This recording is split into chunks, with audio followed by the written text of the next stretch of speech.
Halo semua, kita belajar bareng yuk. Jadi, kali ini kita akan membahas apa itu motivasi. Yang pertama ialah teori motivasi. Motivasi adalah keadaan alam bawah sadar yang aktif mengarahkan pikiran, perasaan, dan tindakan. Motif seringkali disertai dengan emosi, misalnya motif untuk sukses dalam ujian kadang disertai dengan perasaan khawatir. Selanjutnya, kita akan membahas teori motivasi menurut Abraham Maslow, yaitu hierarki kebutuhan. Maslow menjelaskan bahwa setiap manusia mempunyai 5 kebutuhan dasar dan Maslow menggambarkannya dalam bentuk piramida. Maslow menganggap bahwa kebutuhan yang paling rendah harus terlebih dahulu dipenuhi, baru kemudian memenuhi kebutuhan menengah hingga kebutuhan yang paling tinggi.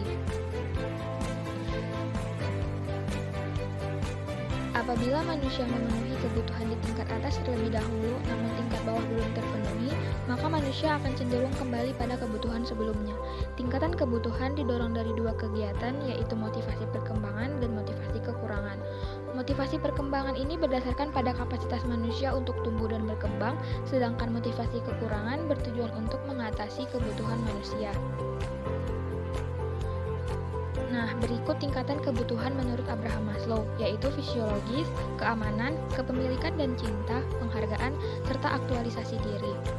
Agar teman-teman lebih mudah memahami, di sini kami tampilkan video contoh dari teori Abraham Maslow, yaitu kebutuhan fisiologis.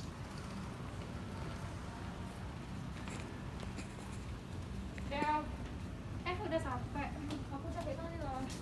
Kenapa rupanya? Kan jalan dari depan itu nggak bisa, harus muter dari gerbang sana. Ya ampun, kasihan kamu. Karena ada pembangunan itu jadi nggak bisa lewat. Ih, capek kali aku, aus. Mau minum? Ini aku bawa nih. Kebetulan aku nggak mau minum. Makasih ya, Del. Iya. Nggak apa-apa nih aku minum. Gak apa-apa, minum aja. Ini aku juga ada bonbon nih. Pagi dulu kita. Terima kasih. Nah, berikut penjelasan terkait video sebelumnya. Jadi, Diva saat itu merasa sangat lelah dan kehausan setelah berjalan cukup jauh untuk sampai ke kampusnya. Dikarenakan jalan yang biasa ia pakai sedang terjadi perbaikan, dan Diva menjadi merasa sangat lelah dan haus hingga mungkin mengganggu konsentrasinya saat belajar. Untuk itu, Dewi memberikan Diva minuman agar Diva bisa menghilangkan rasa hausnya. Nah, jadi rasa haus yang Diva alami adalah salah satu contoh dari kebutuhan fisiologis. Untuk itu, kebutuhan fisiologis harus terpenuhi terlebih dahulu. Karena jika kebutuhan fisiologis sudah terpenuhi, baru kita akan bisa melanjutkan pemenuhan kebutuhan selanjutnya. Dan jika kebutuhan pada tingkat awal tidak terpenuhi, maka akan mengganggu pemenuhan kebutuhan tingkat selanjutnya. Singkatnya, jika manusia lapar dan kemudian makan, dan setelah kenyang barulah manusia bisa melakukan aktivitas lainnya. Nah teman-teman, gimana? Sudah paham belum apa itu teori motivasi? Sepertinya sekian dulu penjelasan yang bisa kami sampaikan. Sampai jumpa di lain waktu. Salam kelompok 9.